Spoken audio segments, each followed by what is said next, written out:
Bienvenidos a nuestro canal de aprendizaje a distancia. El día de hoy, en nuestro curso de Política y Legislación Educativa, hablaremos del artículo tercero constitucional.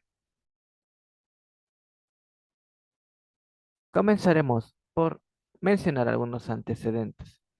Debemos recordar que la Constitución mexicana contiene diversos artículos y durante diferentes periodos se han hecho modificaciones a estos artículos.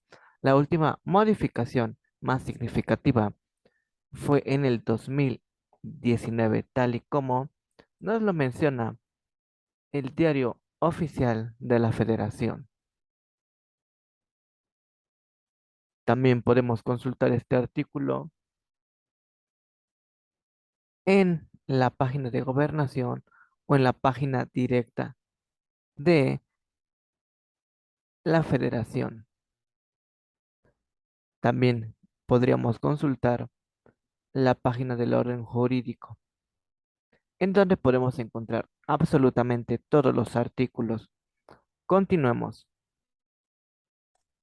¿Qué nos dice el artículo tercero? Pues el artículo tercero habla directamente de que todas las personas o toda persona tiene derecho a la educación. Para ello, la educación deberá ser impartida y garantizada por el Estado, la Federación, la Ciudad de México y todos los municipios en nuestro país. También se impartirá educación inicial, preescolar, primaria y secundaria. Estas cuatro conforman a la educación básica. Los contenidos de la educación inicial tienen que ver con generar oportunidades para jugar, explorar, experimentar, recrear, leer historias, apreciar el arte y entablar diálogos con otros, con el propósito de promover un desarrollo que haga a las niñas y los niños seres sensibles, creativos, autónomos, independientes, críticos, reflexivos y solidarios. También podemos encontrar que la educación básica y la media superior son obligatorias en nuestro país.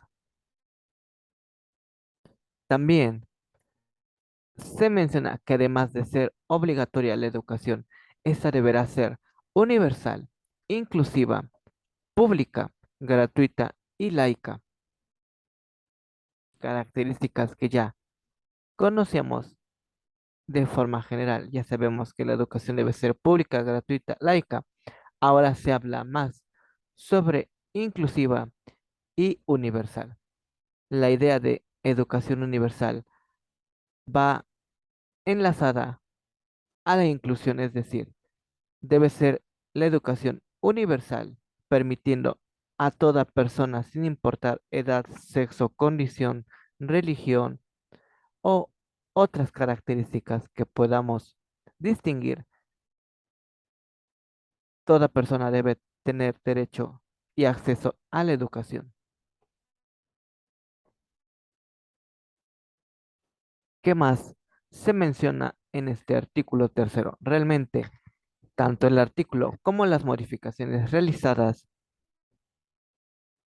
en el último año que vimos en la primera diapositiva son bastantes y podríamos hablar de forma detenida de cada uno de ellos, pero trataremos de hacerlo de forma breve. La educación tenderá a desarrollar armónicamente todas las facultades del ser humano, fomentando en él amor a la patria, el respeto a todos los derechos y las libertades, la cultura de la paz. También se debe fomentar la conciencia de la solidaridad internacional, la independencia y la justicia. Se promoverá la honestidad, los valores y la mejora continua del proceso de enseñanza-aprendizaje. Podríamos decir que la educación debe de ser u ofrecer una formación integral desde el punto de vista intelectual, moral, científico, cívico, físico y estético, así como artístico. Al hablar de los derechos de los docentes, encontramos que los maestros y las maestras son agentes fundamentales del proceso educativo. Por ello, tendrán derecho de acceder a un sistema integral de formación, de capacitación y de actualización retroalimentado por evaluaciones diagnósticas para cumplir los objetivos y propósitos del sistema educativo nacional.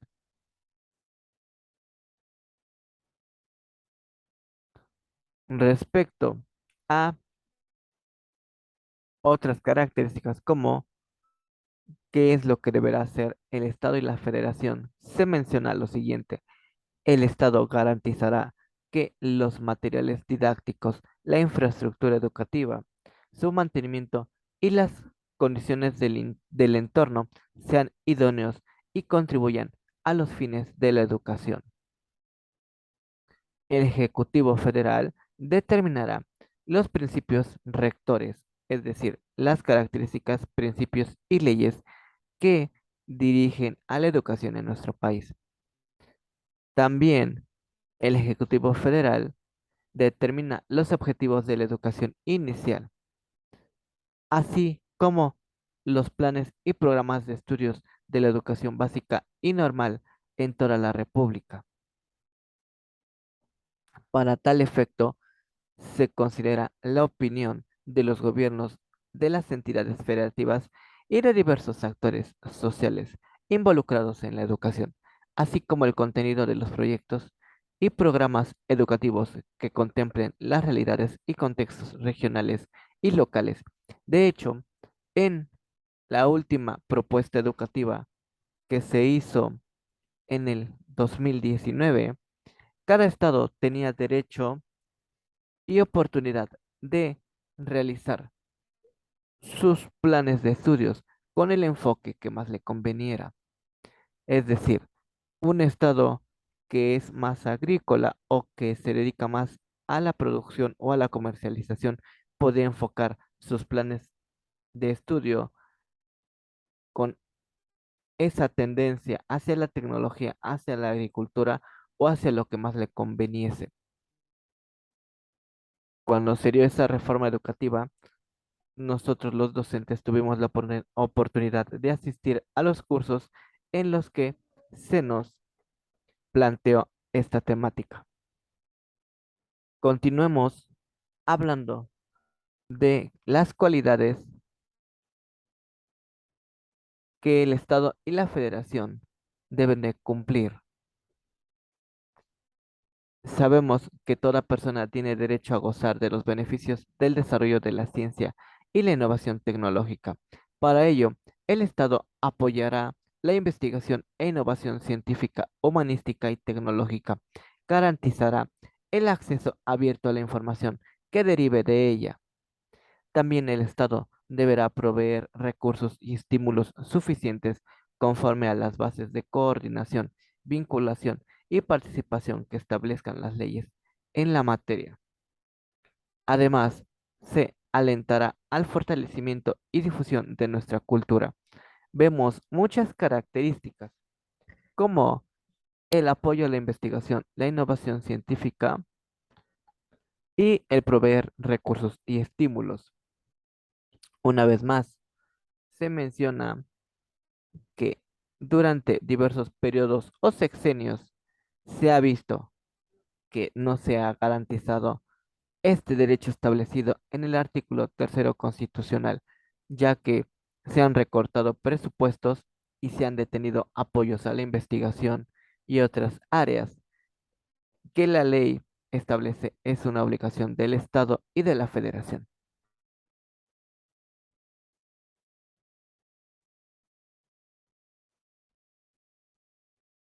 Ahora hablemos de los programas y planes de estudios. En el artículo tercero constitucional se menciona que los planes y programas de estudio deberán tener una perspectiva de género y una orientación integral. Por lo tanto, se incluirán las siguientes materias, asignaturas o conocimientos. En primer lugar, el conocimiento de la ciencia y las humanidades. Debe de incluirse la enseñanza de las matemáticas, la lectoescritura, la literalidad, la historia, la geografía, el civismo, la filosofía, la tecnología, la innovación. Se deben de fomentar las lenguas indígenas de nuestro país, las lenguas extranjeras, la educación física, el deporte, las artes, en especial la música. Se deberán promover estilos de vida saludables. Se deberá hablar de educación sexual y reproductiva, así como el cuidado del medio ambiente, entre otras. Si vamos observando las características que presenta el artículo tercero constitucional con aquello que hemos mencionado, la educación debe de ser inclusiva y universal. Nos damos cuenta que va muy de la mano con partes de las propuestas de Jacques Delors y de lo que se ha mencionado en la Declaración de Incheon, en la cual se deben respetar derechos, obligaciones y otras características de igualdad, equidad,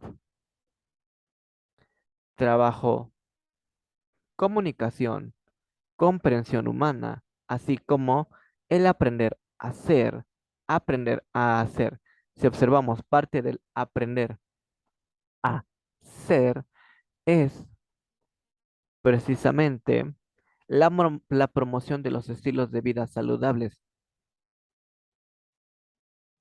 y va muy de la mano con el civismo para garantizar el respeto, la cooperación, la solidaridad y la libertad, así como la garantía de todos los derechos humanos.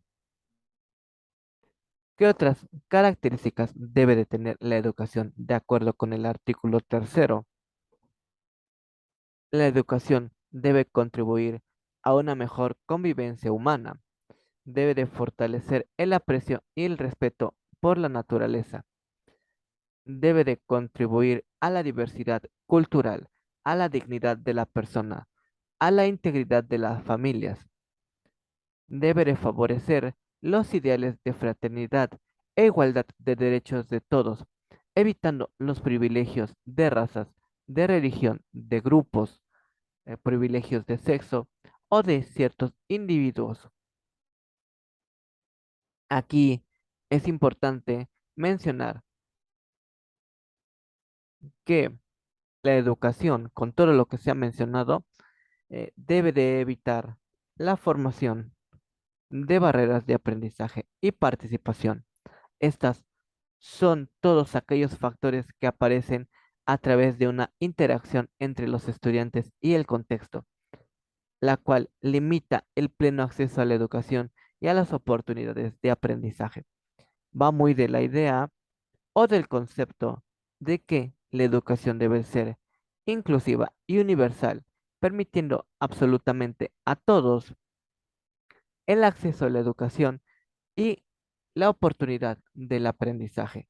Recordemos que ya hemos visto que se busca el aprendizaje para toda la vida, favoreciendo el aprender a conocer y garantizando que sin importar la edad que tengamos, nosotros podamos aprender a ser autodidactas para si en un futuro necesitamos conocimientos nuevos, los podamos adquirir. También se menciona en el artículo tercero constitucional lo siguiente respecto a la educación para las personas adultas. Se aplicarán estrategias que aseguren su derecho a ingresar a las instituciones educativas en sus distintos tipos y modalidades.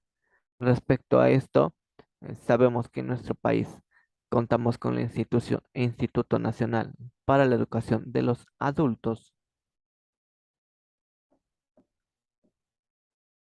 ¿Qué otras características se presentan en el artículo tercero constitucional? Se menciona la intercultural, es decir, que la educación debe promover la convivencia armónica entre personas y comunidades para el respeto y reconocimiento de sus diferencias y derechos en un marco de inclusión social.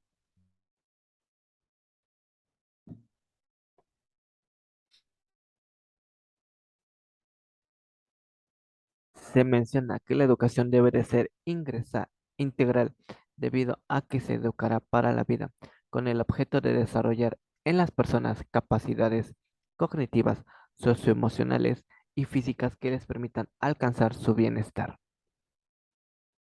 Ya hemos mencionado con anterioridad que la educación debe de ser integral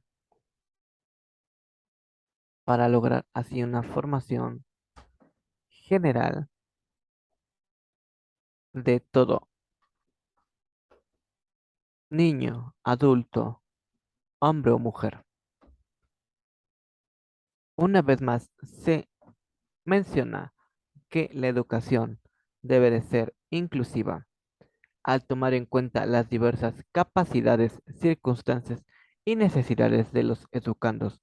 Se realizarán ajustes razonables y se implementarán medidas específicas con el objetivo de eliminar las barreras para el aprendizaje y la participación. Esto ya lo mencionamos en la diapositiva anterior.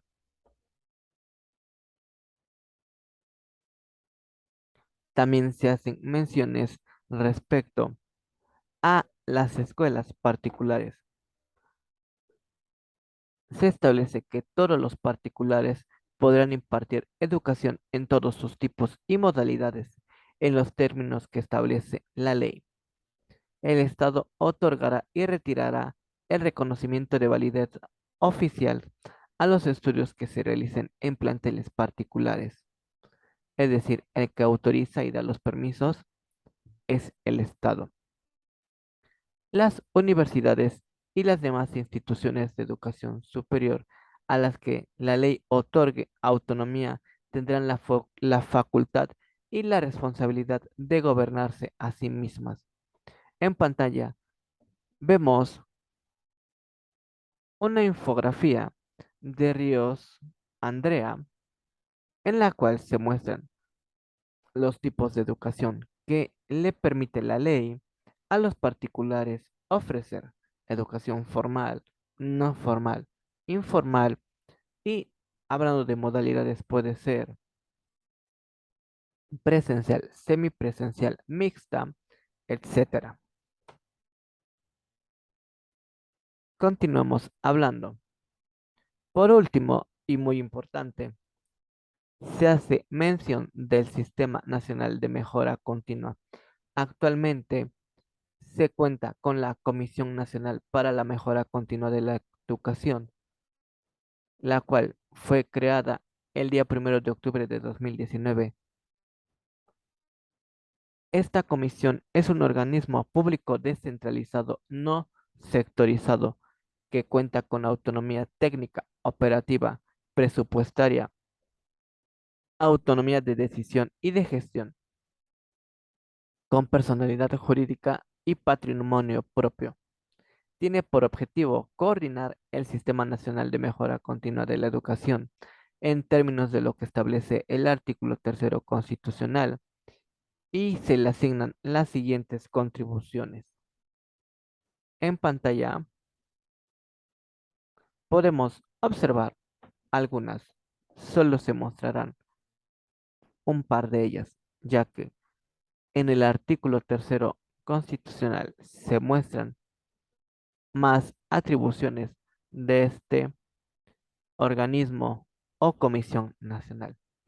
Él puede realizar estudios, investigaciones especializadas y evaluaciones diagnósticas, formativas e integrales del sistema educativo nacional.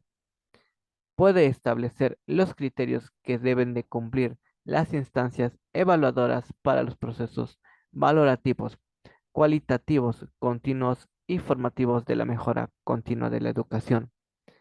deberá emitir lineamientos relacionados con el desarrollo del magisterio, el desempeño escolar, los resultados de aprendizaje, así como de la mejora de las escuelas, organización y profesionalización de la gestión escolar. Si recordamos uno de los puntos que se mencionan en la declaración de Incheon, es la rendición de cuentas, y esto está relacionado con la gestión escolar. Y no solamente se menciona o se alude a rendición de cuentas de escuelas, sino rendición de cuentas de sectores, secretarías de educación y toda autoridad educativa. Se debe de generar una gestión escolar que realmente cumpla con un proceso de calidad. Y con esto estamos terminando nuestra clase del día de hoy. Pueden consultar las páginas de internet que se muestran en pantalla o buscar directamente en Google el artículo tercero constitucional. Gracias, hasta luego.